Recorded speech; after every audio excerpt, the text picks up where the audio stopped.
Fala, minhas queridas e meus queridos, tudo bem com vocês? Estamos aqui para falar um pouquinho sobre a segunda prova da primeira fase Unicamp 2021. Esse ano, um ano de pandemia, nós tivemos várias mudanças, inclusive o fato de a Unicamp ter separado a primeira fase em 2 dias para evitar aglomeração. Primeiro dia tem resolução já no meu canal aqui no YouTube. E o segundo dia vamos fazer agora, segundo dia referente ao pessoal de saúde e de biológicas. E galera, a Unicamp conseguiu fazer uma boa prova nos 2 dias, certo? 2 dias de provas excepcionais, de provas que realmente cumpriram aquilo que foi prometido pela Conveste, ou seja, de pouco conteúdo sendo trabalhado, né, em termos de quantidade de assuntos, foram poucos assuntos cobrados na prova, e a prova é extremamente interpretativa. Interpretação de gráfico, correlação com situação de ciência, tecnologia, ambiente, sociedade. Esse segundo dia veio trazendo várias questões contextualizadas com a questão da Covid. Então, uma prova bastante rica, com questões equilibradas, algumas questões com um pouquinho mais de conta, outras questões que tinha que fazer uma análise, mas certamente uma prova de alto nível, com certeza. Tá bom? Então vamos dar uma olhada aqui nas questões. Vamos fazer a resolução de cada uma das questões. Simbora? Galera, a questão 29, aqui nesse modelo de prova que eu estou trabalhando, diz o seguinte: imagine-se como um dos coautores de um trabalho científico sobre a capacidade de dessalinização de fibras de carbono poroso, PCF. Ao revisar os dados da pesquisa, você observa que os resultados apresentados no gráfico a seguir estão consistentes para o MgCl2 e para o CaCl2. Ô, meus queridos, então dá uma olhada aqui. Ele está afirmando que os gráficos a seguir estão consistentes para o MgCl2 e o CaCl2. Então você não precisa se preocupar com eles. Agora, vamos dar uma olhada, inclusive, nas alternativas para entender o que a questão quer. Porque, como é uma questão de interpretação e algumas contas, a gente precisa respirar fundo e ler a questão pelo menos umas 2 vezes para sacar o que está acontecendo. Olha o que ele diz. No entanto, você também observa no gráfico que a apresentação dos dados está inconsistente ou consistente para NaCl e para o KCl. Então, para o MgCl2 e para o CaCl2, galera, está consistente, está tudo fluindo, está tudo bem. A gente não vai perder tempo analisando ou conferindo algo que o vestibular já está dizendo que é verdade. Agora, vamos nos ater a esse gráfico com um pouquinho mais de cuidado. Pessoal, percebam que o gráfico preenchido, né, a barra preenchida, diz respeito a miligramas por grama. E a barra que está achurada, ela corresponde a milimols por grama. E eu quero que você perceba também que os dois eixos Y que estão ali ao lado, no lado esquerdo e lado direito do gráfico, eles medem coisas diferentes. O lado esquerdo mede miligramas por grama. Então, o lado esquerdo tem a ver com a barra cheia. O lado direito tem a ver com as barras achuradas, que são as barras em milimols por grama. Vamos dar uma olhada então. Eu quero checar o NaCl. Eu quero saber se a situação está consistente para o NaCl. O NaCl tem uma massa molar de 58,5 gramas por mol, né? A gente tem aí os dados de massas molares, então tá tudo bem. Agora, vê se você concorda com o primeiro raciocínio que a gente vai fazer. Eu vou construir uma regrinha de 3 com base nos dados do enunciado e do gráfico. Olha para o NaCl, para a barra cheia do NaCl. Essa barra cheia do NaCl, se você parar para perceber, ela está dizendo que você tem ali 30 miligramas de NaCl por grama de capacidade de dessalinização. Mas são 30 miligramas de NaCl. O que você vai ter que fazer é uma relação. Será que esses 30 miligramas têm a ver com a quantidade em milimols que você tem? Então, é uma questão de teoria atômico-molecular. Eu quero fazer relação entre gramas e mol. Massa molar e número de mols. É isso. Legal? Então, vamos lá. Olha agora, então. Eu tenho que, se eu tiver 58,5 gramas de NaCl, isso corresponde a 1 mol de NaCl. Vou botar aqui, 1 mol de NaCl. Só que eu tenho 30 miligramas. 30 miligramas vão corresponder a que número de mols de NaCl? Entendeu? Ó, se eu tenho 58,5 gramas, tenho 1 mol. Se eu tiver 30 miligramas, quantos mols eu vou ter? Como ele dá gramas e mol, miligramas, a nossa resposta vai ser dada em milimols já. Então, ao fazer essa conta, ó, o N vai ser igual aos 30 miligramas, tudo isso dividido por 58,5 gramas por mol. Então, pessoal, o número de mols, calculando aqui, vai dar 0,51 milimols. Fechou. Vamos olhar para o gráfico para ver se está consistente, se está de acordo com o que a gente espera.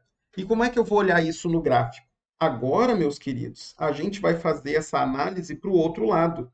A gente vai levar o gráfico achurado aqui, ó, para o outro lado, que é o lado em que a gente vai medir isso. Se você perceber, né, você pode levar uma régua no dia da prova, né? Você poderia fazer isso com régua e perceber que o número aqui de milimols está coerente. O esperado, um pouquinho mais do que 0,5, que é o 0,51 milimols que a gente calculou ali. Beleza, pessoal? Tranquilo? Então, para o NaCl, a situação está consistente. Os dados estão consistentes. Logo, se para o NaCl está consistente, você já elimina a alternativa A e você já elimina a C, que falam que o NaCl estaria inconsistente. E a gente vai fazer exatamente o mesmo raciocínio para o KCl. Então vem comigo aqui. Vamos ver aqui para o KCl. Para o KCl, a massa molar é de 74,5 gramas por mol. E aí a gente vai olhar para os dados do gráfico. O gráfico do KCl é o vermelho, vou pegar até a caneta vermelha aqui, e nós vamos levar primeiro a massa. Você está vendo ali, eu vou até apagar a anterior, você está vendo aqui que a massa de KCl vai ser algo próximo do 32,5. Tá? Vê se você concorda com isso. Então eu vou fazer a mesma lógica. Olha, se eu tiver 1 mol de KCl, eu tenho 74,5 gramas. 74,5 gramas são 1 mol de KCl. Só que eu tenho 32,5 miligramas. Então, qual é o número de mols de KCl que eu vou ter? Vamos fazer essa conta. O número de mols aqui vai ser igual a os 32,5 miligramas. 32,5 miligramas. Tudo isso dividido pela massa molar do KCl, que é 74,5 gramas por mol. E a nossa resposta também vai ser dada, então, em milimols. Você fazendo essa conta aqui, você chega em um número de mols igual a 0,44 milimols. 0,44. E a gente vai voltar agora para o gráfico do KCl. Ó, vou até dar um zoom aqui. Vamos olhar o gráfico do KCl. Agora, em termos de mols. Então, a gente vai pegar o gráfico vazado, o gráfico achurado, e vai levar ele lá para o outro lado. E você já está sacando que esse número aqui, ele teria que dar algo maior do que 0,5, o que não é verdade. A gente acabou de fazer as contas e perceber, olha, se eu tenho 32,5 miligramas de KCl, eu devo ter 0,44 milimols, e não mais do que 0,5. Deu problema. Então, o KCl está inconsistente. Os dados dele estão inconsistentes. Logo, a nossa resposta acaba sendo a alternativa que diz que está inconsistente para o KCl, mas consistente para o NaCl. Resposta letra B de bola. Beleza? Tudo bem? Então essa primeira já começou mais pesadinha, tá bom? A próxima, questão de número 30. Vamos dar uma olhadinha nela. A forma cristalina de um fármaco é fundamental para o seu uso como medicamento. Assim, a indústria farmacêutica, após a síntese de determinado fármaco, deve verificar se ele se apresenta como uma única forma cristalina ou se é uma mistura polimórfica. Uma das formas de purificar um fármaco nessas condições é utilizar um processo de recristalização. Recristalização. O que é uma recristalização? Ele te explica: dissolver um material sintetizado seguido da cristalização da substância desejada. Então, você primeiro dissolve, ó, dissolução do material, e depois você vai cristalizar a substância desejada. Observe na tabela abaixo os dados de solubilidade em água de uma dada forma de insulina. A partir dessas informações, caso se queira purificar uma amostra dessa insulina, seria recomendado dissolver essa amostra em quantidade suficiente de água. Vamos lá. Ele dá várias possibilidades aí. Pessoal, a recristalização, ela acontece primeiro, exatamente seguindo o que o enunciado falou. Primeiro você vai dissolver toda aquela quantidade que você tinha do fármaco e depois você vai diminuir essa solubilização, essa solubilidade e vai recristalizar parte desse material, certo? Então você tem que partir de uma situação de maior solubilidade para uma situação de menor solubilidade. Vamos escrever isso? Você tem que partir de uma situação de maior solubilidade e você tem que caminhar para uma situação de menor solubilidade.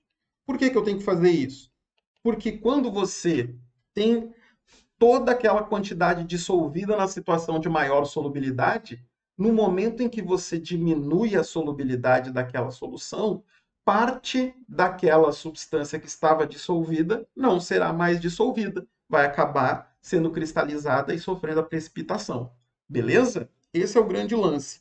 E você está percebendo pelos dados do enunciado que na temperatura de 15 graus, a solubilidade dessa solução é 0,3 miligramas por ml. E a 35 graus Celsius, essa solubilidade é maior, 0,92. Então, galera, a situação inicial tem que ser a de maior solubilidade. Então, vai ser a situação de 35 graus Celsius, em que você vai ter 0,92 miligramas por ml dissolvidos. E aí, depois, você vai diminuir a temperatura até chegar à temperatura de 15 graus. E aí, o que vai acontecer? Vamos supor que você tem aqui uma solução, só para facilitar as nossas contas, que você tem 1 ml de água. Se você tem 1 ml de água, você conseguiu dissolver 0,92 miligramas da insulina, tá? E aí, você caiu numa situação em que agora a solubilidade é de 0,30 miligramas por ml. Isso significa que se você tiver 1 ml de água, a água consegue dissolver no máximo 0,3 ou 0,30 miligramas. Mas espera aí, tinha 0,92 miligramas dissolvidos. De repente, a água só consegue dissolver 0,30. O que vai acontecer? A diferença entre esses dois valores é a quantidade de insulina que vai recristalizar. Então, a gente vai ter aqui, ó, vou colocar aqui um delta para indicar a diferença. A diferença vai ser de 0,92 miligramas, que estavam totalmente dissolvidos na temperatura de 35 graus, e a quantidade 0,30 miligramas de insulina, que está dissolvida a 15 graus. Essa diferença, que vai ser de 0,62 miligramas, é a quantidade que sofre a recristalização, né? Porque a água já não consegue mais dissolver. Então, esse é o caminho, entende? Essa é a lógica da questão. Então, 0,62 miligramas que acabam sofrendo a recristalização. Então, vamos ver aqui se tem alternativa que nos carrega por esse caminho. Partiu? Então, vai lá, ó. Olha para a letra C. A 35 graus, ó, você vai dissolver essa amostra em quantidade suficiente de água a 35 graus e resfriar lentamente a solução até 15. Promover uma filtração a 15 e recuperar o sólido. Então, quando você filtrar a 15 graus, esses 0,62 miligramas vão ficar no filtro, porque eles recristalizaram. Uma parte da insulina permaneceria em solução, com certeza, porque você sabe que ainda consegue dissolver 0,3, né, 0,30 miligramas por ml. Então, eu vou continuar com insulina na solução, mas esse excesso de insulina, que não consegue mais ser dissolvida, vai ficar no filtro. Beleza? Tranquilo? Então, a nossa resposta é, de fato, a letra C. As outras alternativas têm sempre algum probleminha, tá? Primeiro, a letra A poderia ser uma resposta que inicialmente você ficaria em dúvida, né? A 35 graus, resfriar lentamente até 15, promover uma filtração a 15 e recuperar o sólido. E toda a insulina seria recuperada. Aqui que está o problema. Quando você leva para 15 graus, parte da insulina cristaliza, mas parte dela ainda fica dissolvida. Você não consegue recuperar toda a insulina. Então, muita gente pode não ter percebido essa nuance e marcado a letra A.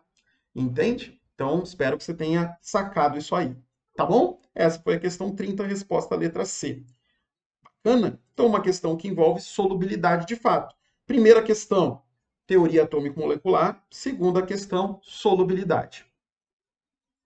Terceira questão, que é a questão 31 aqui na minha prova.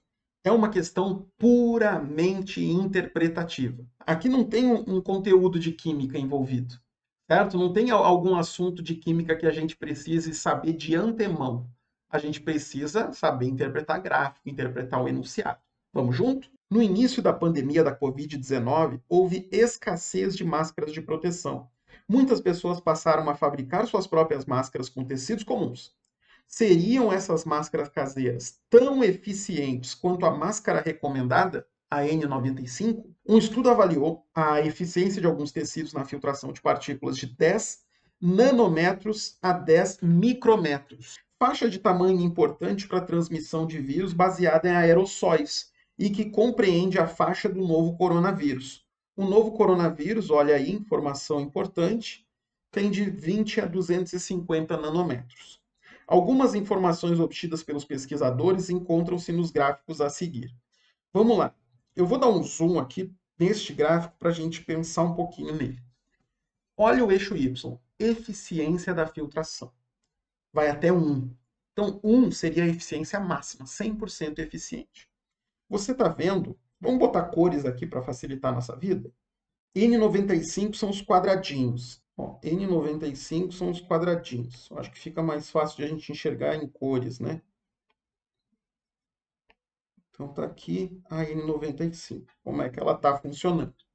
Segundo gráfico, é o gráfico do algodão 600. E você está vendo que o algodão acompanha mais ou menos a N95 em termos de eficiência. Vê se você já está começando a entender esse gráfico. Ele está mostrando a eficiência em função do tamanho de partículas.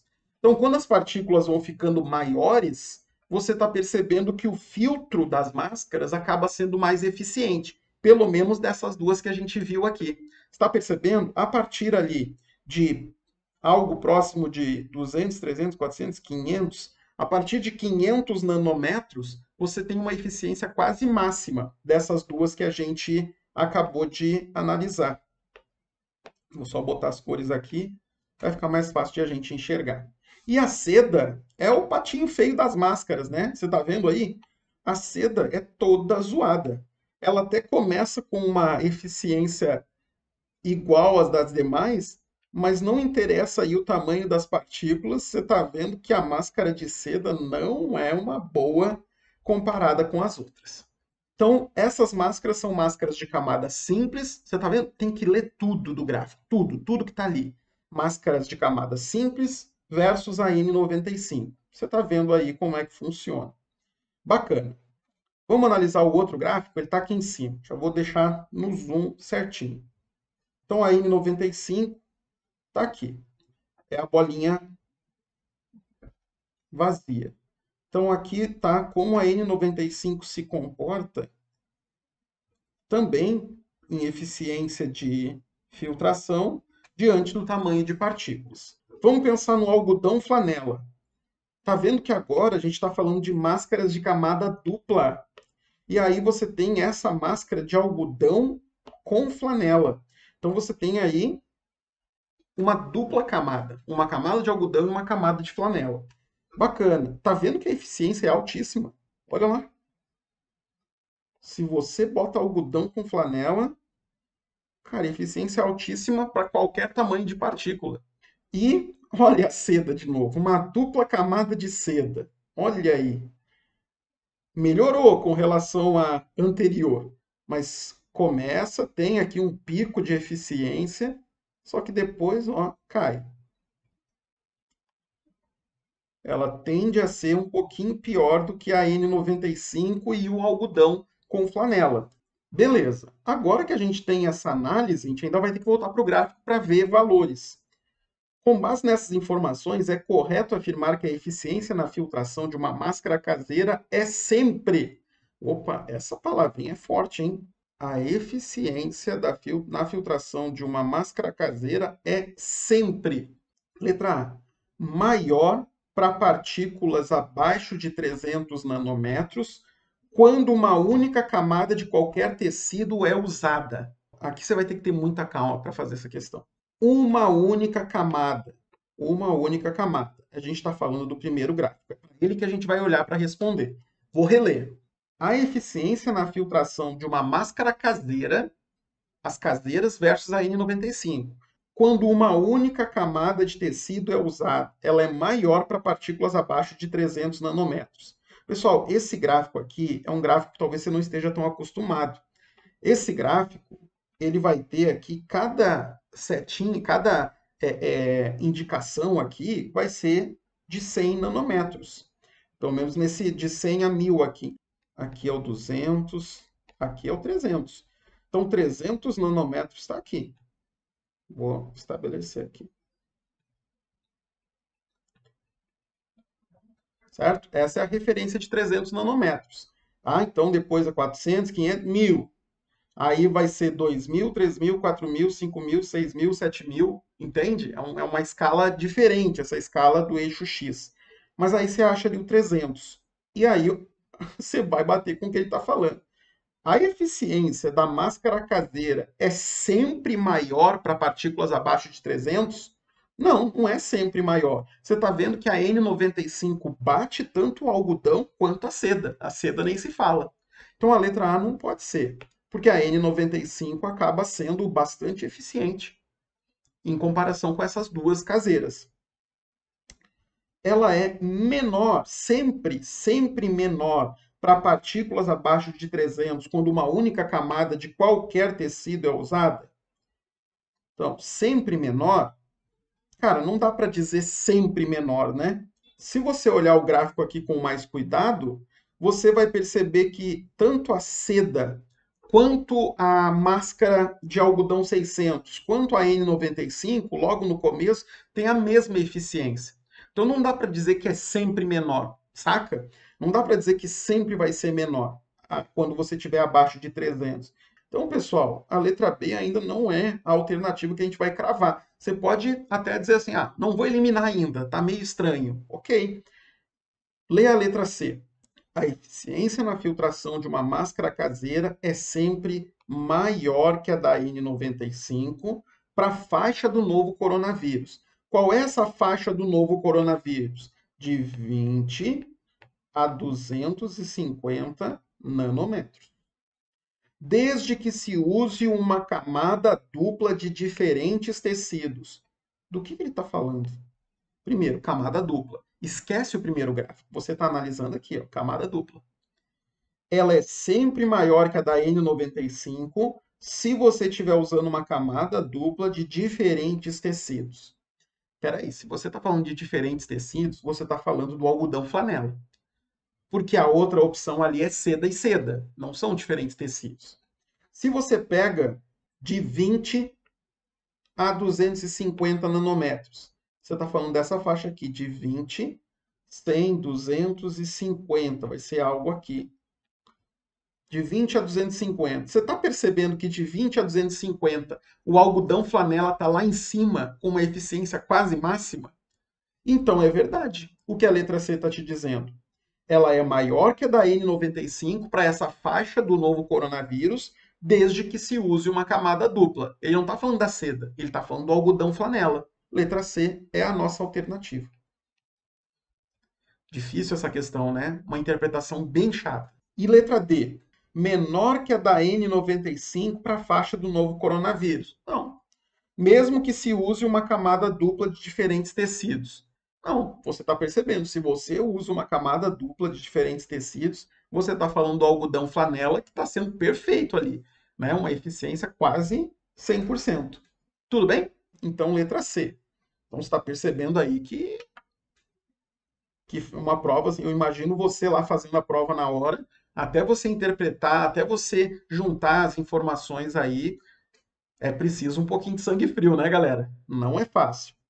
Questão 32 é outra que a gente tem que entender a interpretação. Não precisava fazer muita conta.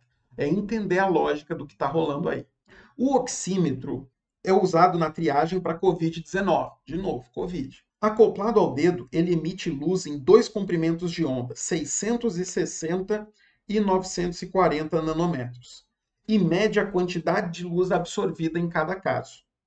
A partir disso, determina a concentração percentual de oxihemoglobina, que é o HbO2, e de desoxihemoglobina, que é só o Hb, no sangue. Valores entre 95% e 100% de HbO2 indicam normalidade. Simplificadamente, as quantidades de luz absorvidas em cada comprimento de onda se relacionam matematicamente às concentrações de HbO2 e Hb conforme as seguintes equações. Vou dar um zoom aqui para a gente acompanhar. Você está vendo que a 660, com a luz de 660 nanômetros, a quantidade absorvida, ela vai ser igual a 320 vezes a concentração de oxihemoglobina, mais 3.227 vezes a concentração de hemoglobina. E na outra situação, na segunda situação, a quantidade absorvida é 1.214 vezes a concentração de oxihemoglobina, mais 693 vezes a concentração de desoxihemoglobina. Beleza. Você está vendo, então, tem pesos aí, certo? Beleza. Agora vamos para a historinha. Considere que uma pessoa tenha chegado ao hospital com baixa saturação de O2 no sangue. Então, tem pouco oxigênio no sangue. E depois de submetida à oxigênio terapia, ela começa a ter a saturação normalizada. Então, o que está acontecendo aqui? Você está aumentando a quantidade. Você está aumentando a quantidade de O2 no sistema e, em compensação, você vai aumentar aqui a quantidade de oxihemoglobina. A quantidade de oxihemoglobina está aumentando e a quantidade de desoxihemoglobina está diminuindo. Vê se você concorda com essa lógica. Né? Você está saturando, está fazendo oxigênio terapia, manda oxigênio, a hemoglobina começa a ser consumida para formar o complexo oxihemoglobina. Beleza, agora pensa comigo. Se agora você entendeu que a quantidade de hemoglobina está diminuindo e a de oxihemoglobina está aumentando, olha para letra A, para o primeiro caso aqui, o caso azulzinho. Vamos olhar para ele. O que a gente pode dizer? Você está vendo que aqui a luz absorvida corresponde a 320 vezes a concentração de HbO2. E essa concentração de HbO2, você concorda comigo que está aumentando. Só que aqui você tem 3.227 vezes a concentração de desoxihemoglobina e que está diminuindo. Como o peso é muito maior aqui, no 3.227, no final das contas, o que vai acontecer com a quantidade de luz absorvida? A 660 nanômetros. Você tem uma diminuição na quantidade de luz absorvida. Percebe? Por quê? Porque o efeito da desoxihemoglobina aqui é maior, o que você percebe por esse peso, 3.227. Já na outra situação, o que você está sacando? Que o peso com relação à oxihemoglobina é muito maior, 1.214. É 1.214 vezes a concentração de HbO2, e essa você sabe que está aumentando, mais 693 vezes a concentração de Hb. Essa você sabe que está diminuindo. Só que no final das contas, você entende que vai aumentar a quantidade de luz absorvida nessa frequência, nesse comprimento de onda, na verdade. Tudo bem?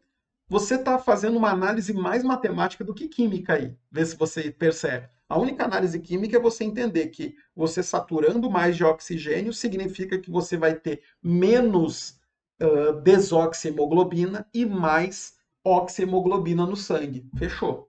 E aí você percebe pelos pesos a influência. Tá? Então, vamos ver se tem alternativa que nos fala. Olha lá. Em relação às medidas iniciais, quando a saturação de O2 começa a subir, a absorção de luz indicada pelo oxímetro diminui em 660 nanômetros e aumenta em 940. Perfeito. Essa é a nossa. Tranquilo. Então a gente vai ter essa situação. Pesos. Matemática, não química. Tá bom?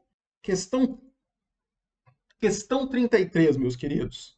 Essa questão eu achei muito bacaninha mesmo. A pressão insuficiente em excesso ou desigual entre os pneus coloca em risco a segurança na condução e afeta o rendimento do veículo. Por isso é sempre importante calibrar os pneus. Pensando nisso, numa manhã fria, 10 graus Celsius, um motorista efetuou corretamente a calibração dos pneus do seu carro para 29 e 31 PSI. Segundo a tabela de calibragem dos pneus do manual do fabricante, como indica a figura a seguir. Ao meio-dia, chegou ao seu destino e, após um período de descanso, carregou o carro com lotação máxima. Certo? O que você está percebendo aqui? Olha, pela indicação do fabricante do veículo. Se você tem peso leve, poucas pessoas e tal, pouca bagagem, você carrega o pneu dianteiro com 29 PSI e o traseiro com 31 PSI. Se você estiver carregando muita gente, vou botar outra cor aqui, uma galera carregando muita bagagem, não sei se foi. E aí você vai ter que colocar 31 PSI no dianteiro e 37 PSI no traseiro. Tranquilo? Considerando que a temperatura ambiente naquele momento, ou seja, ao meio-dia, era de 30 graus Celsius, o motorista certamente precisaria. E aí você vai analisar. Ele é bonzinho, né? A Unicamp foi boazinha, colocou aqui para a gente não esquecer que quando a gente fala de transformação gasosa, a temperatura precisa estar em Kelvin. Então é a primeira coisa que você vai fazer para você não se enrolar, cara. 10 graus Celsius é a mesma coisa que 283 Kelvin.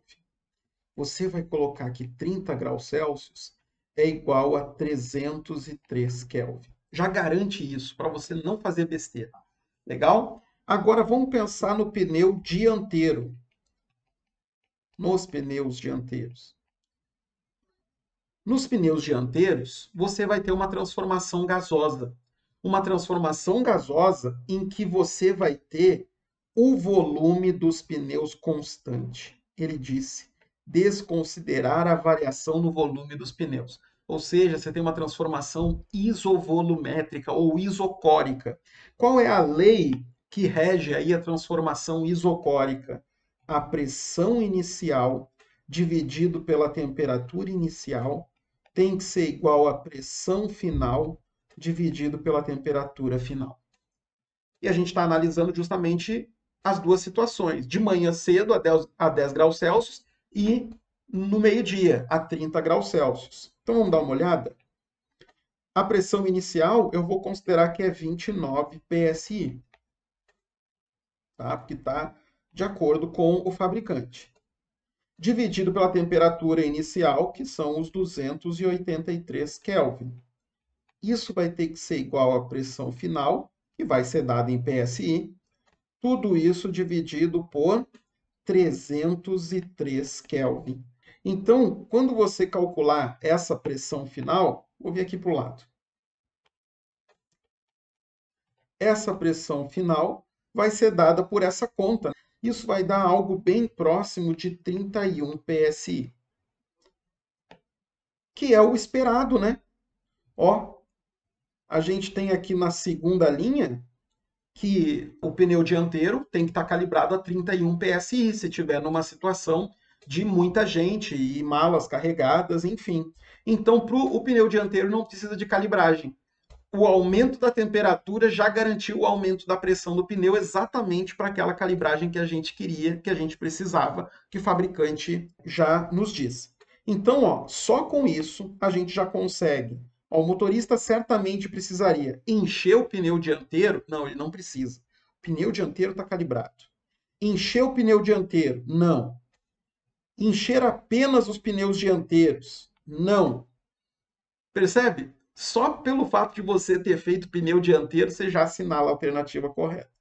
Falou em encher o dianteiro, já não aceite. Tá? O pneu dianteiro está calibradinho. O aumento da temperatura já aumentou a pressão exatamente para aquilo que era necessário. Mas claro, já que a gente está fazendo resolução aqui, na hora da prova, você vai para a próxima. Aqui a gente vai fazer para os pneus traseiros.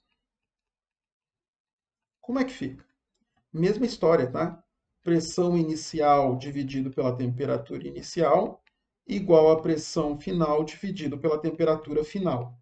Então, a gente vai ter aqui pressão inicial, era 31 PSI. Lembra, o cara tinha calibrado de manhã cedo exatamente como o fabricante manda.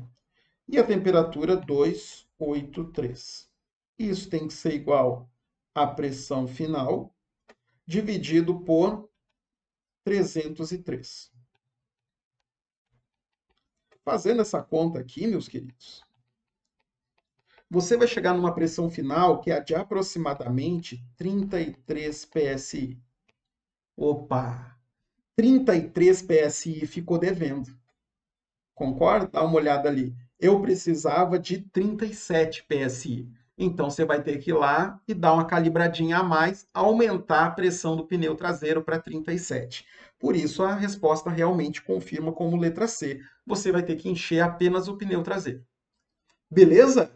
Tranquilo? Bonitinha essa questão. Legal pra caramba. Certo? Questão 34. Mais uma de Covid. Mais uma de Covid. A gente já está de saco cheio de Covid e vai fazer uma prova falando quase tudo de Covid.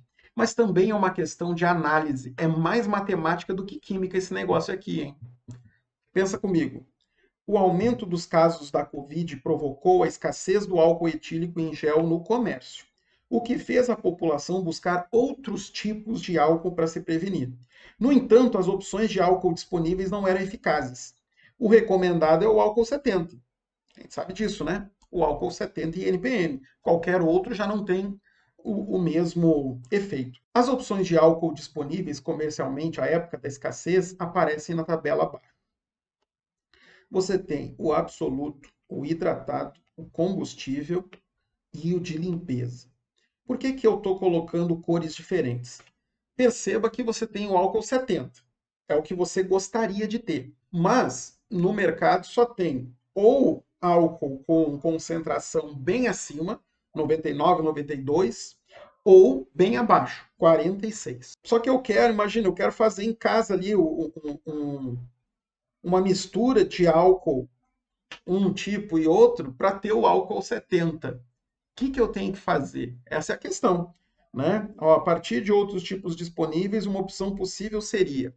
Cara, eu quero que você perceba que esses três modelos aqui, essas 3 formas de álcool, são todas de concentração muito acima do álcool 70. Se você misturá-las entre si, você vai continuar tendo álcool numa concentração muito maior do que 70.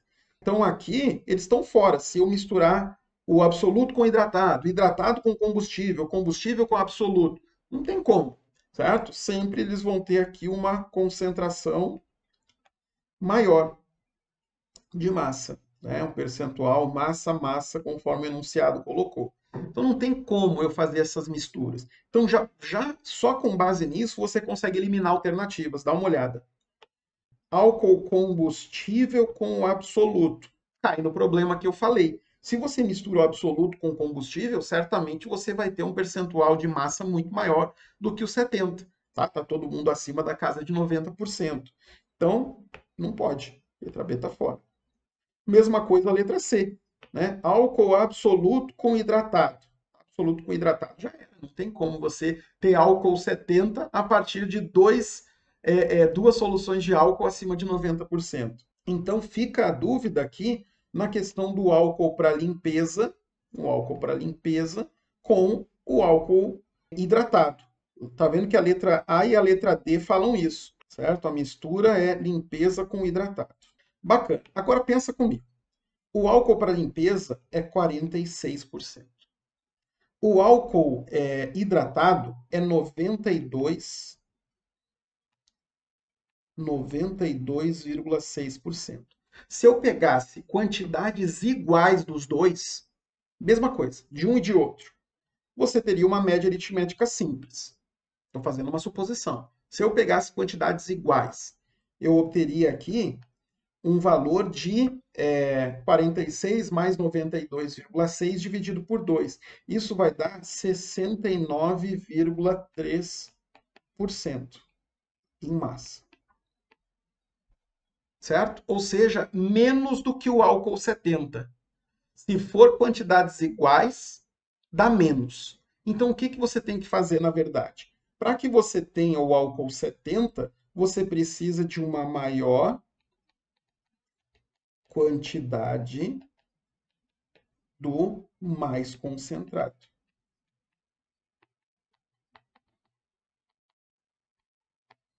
Você entendeu o meu raciocínio? Lancei uma hipótese. Se fosse meio a meio, 50-50, 50-50, metade, ia dar 69,3. Então eu vou ter que dar uma desbalanceada. Eu vou desbalancear, eu tenho que aumentar de 69 para 70. Para desbalancear e chegar em 70, eu vou ter que colocar um pouquinho mais do álcool mais concentrado. Porque se eu colocasse um pouquinho mais do menos concentrado, eu diminuiria ainda mais essa concentração final. Sacou? Então era uma forma de você enxergar essa resolução e assinalar a alternativa correta, que é a letra D. Você vai ter uma mistura de álcool para limpeza com álcool hidratado, usando uma maior quantidade do hidratado, que é o mais concentrado. Aí você chega no álcool 70. Beleza? Tá vendo que não é muita química na história, não? Era interpretação. Questão 35, outra, pura interpretação. Você começa lendo, às vezes você não vai entender nada do que esse enunciado está falando, mas aí você vai na sagacidade, que é o que a Unicamp quer de você. Ela não queria que você virasse um expert, um especialista em degradação de polímeros aqui. Ela queria que você analisasse o que está sendo pedido e analisasse gráfico. Aí fechou. Vamos nessa? Então ela fala aqui que um estudo recente avaliou como determinados plásticos se degradam na água do mar quando expostos à luz ultravioleta. Os plásticos estudados foram... Aí você tem esses vários tipos de plástico que ele colocou. O NPG, o EPS, o PP, polipropileno, e o PE, polietileno. Considerando que somente 2% do plástico despejado no mar está à deriva, esse estudo tentou descobrir para onde vão os microplásticos no ambiente marinho. Um dos resultados do estudo é mostrado nos gráficos abaixo. Nesses gráficos, observam-se as produções de carbono orgânico dissolvido, DOC, por grama de carbono na amostra de plástico utilizado. O DOC foi identificado como o maior subproduto da fotodegradação de plásticos. Então você tem o plástico, ele está sofrendo ação aí da luz ultravioleta e está se degradando por conta disso. Esse é o estudo. E aí ele está estudando esses 4 tipos de polímeros, esses 4 tipos de plásticos, de maneira geral, e ele quer chegar a algumas conclusões. Os resultados mostram que, para os 4 plásticos, a velocidade de degradação aumenta com o tempo de exposição, a velocidade de degradação aumenta, a velocidade de degradação não aumenta, velocidades de degradação aumentam. Então, peraí, a gente vai ter que analisar a velocidade de degradação para poder desenrolar esse enunciado. Então, como é que eu vejo aqui no gráfico velocidade? Você está vendo aqui o quanto está degradando ao longo do tempo de cada um desses plásticos. Ó. Tempo de radiação e produção do carbono, desse carbono gerado a partir da fotodecomposição. O que você está percebendo? Esse gráfico aqui do NPG, ele tem uma velocidade de degradação constante. Vê se você concorda. A velocidade não muda. Você tem sempre a mesma inclinação. Sempre vai mudando. É até mais física do que química isso aqui também, certo? A velocidade não se altera. Quando você analisa outras curvas, por exemplo, a curva do EPS, o que você está sacando? Essa curva ela está sempre aumentando a sua inclinação. Aumentar a inclinação significa aumentar a velocidade. Aqui também, ó. Sempre com o passar do tempo, ó, a inclinação vai subindo, vai aumentando. Isso significa o quê? Vou botar só cor diferente aqui. Isso significa o quê? Aumento da velocidade de degradação ao longo do tempo. Ó. Conforme os dias passam, a velocidade de degradação aumenta para esses 3 casos. Vamos botar aqui uma outra. Tá vendo? A velocidade de degradação aumenta em 3 e permanece constante em uma delas. Com isso, será que já dá para analisar alternativas? Eu acho que dá. Ó, para os 4 plásticos, a velocidade de degradação aumenta. Mentira, porque o primeiro plástico ali, o NPG, tem velocidade constante. Certo? Aqui, ó, velocidade de degradação é constante. Letra B. Para 3 plásticos, a velocidade de degradação aumenta. Opa, aí sim. Não estamos analisando a outra parte.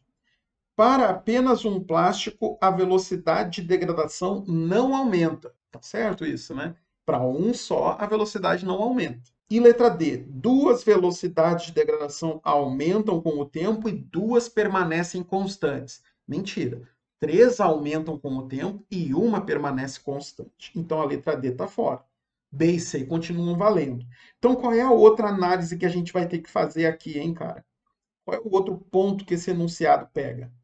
Ele fala após 50 dias. A maior degradação foi de quem? É isso que a gente tem que analisar agora. Após 50 dias, a maior degradação foi de quem? A gente está em dúvida. Ou foi do EPS ou foi do PP. Vamos olhar? 50 dias. EPS e PP. 50 dias, está mais ou menos aqui, né? 50 dias, algo um pouquinho menor do que 20. Tá vendo? E aqui, em 50 dias, você já está vendo que é algo próximo do 40 ali, até um pouquinho mais do que 40. Ou seja, o EPS é quem tem a maior quantidade de degradação, né, a maior degradação medida depois de 50 dias. Acabou. Resposta, letra B de bola. Tudo bem? Resposta, letra B de bola. Pura análise gráfica. Pura. Não tinha que saber sobre polímeros aqui. Você não tinha que saber o que é o polietileno, o que é o, né, o que é o polipropileno. Não tinha que saber nada. É interpretar gráfico e o enunciado. Vamos para a ultiminha? Para fechar? Né? Essa resolução aqui já está durando bastante. Vamos para a última. Uma questão de estequiometria, de combustão. Tá? Questão boa. O Brasil é líder mundial na produção de etanol, que substitui grande parte da gasolina. Um dos fatores a considerar nessa substituição é a geração de CO2 no processo global de produção e uso. O impacto na etapa final de uso pode ser avaliado com um cálculo simplificado.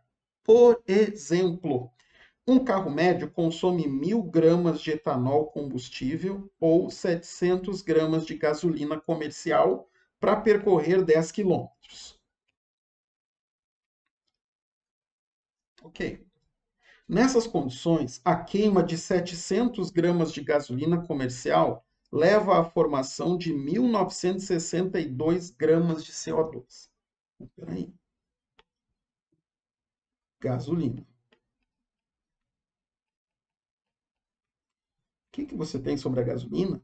Se você tem a queima de 700 gramas de gasolina, você acaba gerando 1.962 gramas de CO2. Assim, nas condições apresentadas, a diferença em massa de dióxido de carbono, ele quer saber a diferença em massa de dióxido de carbono emitido na combustão, quando se substitui a gasolina comercial por etanol combustível, é de aproximadamente quanto? Então, em vez de ter gasolina, você vai ter o etanol combustível. Mas ele fala um dado importantíssimo no enunciado ali embaixo. 1.000 gramas de etanol combustível apresentam 940 gramas de etanol e 60 gramas de água.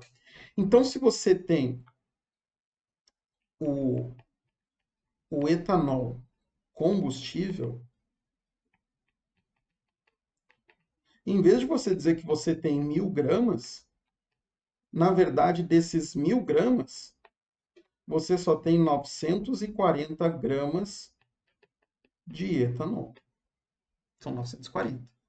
Agora pensa comigo, vamos fazer a reação de combustão do etanol. O etanol é o nosso famigerado C2H6O. E lembra que toda reação de combustão é combustível mais comburente, que vai ser o oxigênio, combustível mais comburente, dando CO2 e água. Balanceando. Balanceando, nós vamos ter aqui 2 CO2, 2 carbonos de cada lado. Nós temos ali 6 hidrogênios no etanol, então eu preciso de 3 águas do outro lado.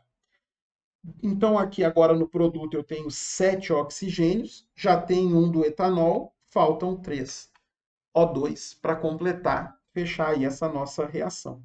Então, galera, eu estou falando aqui de uma proporção estequiométrica de etanol para CO2, que é 1 mol para 2 mols. Legal? E ele fala da relação estequiométrica com o O2 no enunciado. Ele quer, dentre as alternativas, qual é a relação estequiométrica etanol-O2. Etanol com O2 é 1 para 3. Certo? Vamos botar aqui tudo. 1 mol para 3 mols e aqui para 2 mols. Então, a gente já pode eliminar alternativas só por conta dessa parte. A proporção estequiométrica entre etanol e oxigênio é 1 para 3. 1 para 3. Se é 1 para 3, você já elimina a letra A, que fala aqui de 1 para 3,5, e já elimina a letra D, que também fala de 1 para 3,5. Fiquei entre duas. Eu quero saber qual a diferença de emissão de CO2. Então, eu já tenho a estequiometria da reação. O que me importa é etanol com CO2. Etanol é o C2H6O com CO2. Vamos pensar neles. O etanol corresponde a uma massa molar, ele diz ali, ó, de 46 gramas. E CO2, você está vendo que são 2 mols de CO2, né? A proporção estequiométrica. Então, aqui eu tenho que ter 2 vezes 44 gramas. Ou seja, a cada 46 gramas de etanol que são consumidos, são liberados 88 gramas de gás carbônico. Mas eu tenho 940 gramas de etanol. Então, qual vai ser a massa de CO2 que vai ser eliminada, que vai ser liberada por conta da queima do etanol? A massa de CO2 aqui, se a gente fizer essa conta certinho, vai dar 1.000 1.798 gramas. Então, peraí. A massa, vamos voltar lá no início. A massa de CO2 que a gasolina libera são 1.962.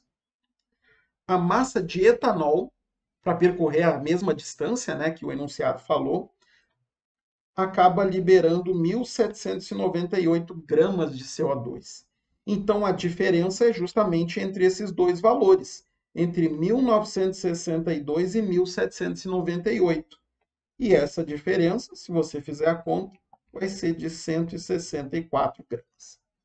Legal? Isso nos traz para a letra C como resposta da questão 36. Uau! Que provinha, hein, pessoal? Uma provinha de respeito. Bom, espero ter ajudado, espero que isso também te ajude a aguçar melhor os pensamentos de como abordar uma questão, como trabalhar uma questão, para que você vá continuando aí a aprender cada vez mais para os demais vestibulares. Beleza? Se você gostou, deixa o like, deixa um comentário bacana aí para fortalecer o nosso projeto. O PDF aqui que eu estou produzindo com vocês, eu vou disponibilizar no meu canal do Telegram. E o link está também aqui embaixo na descrição. Tá bom? Beijos e abraços, galera. Valeu, falou!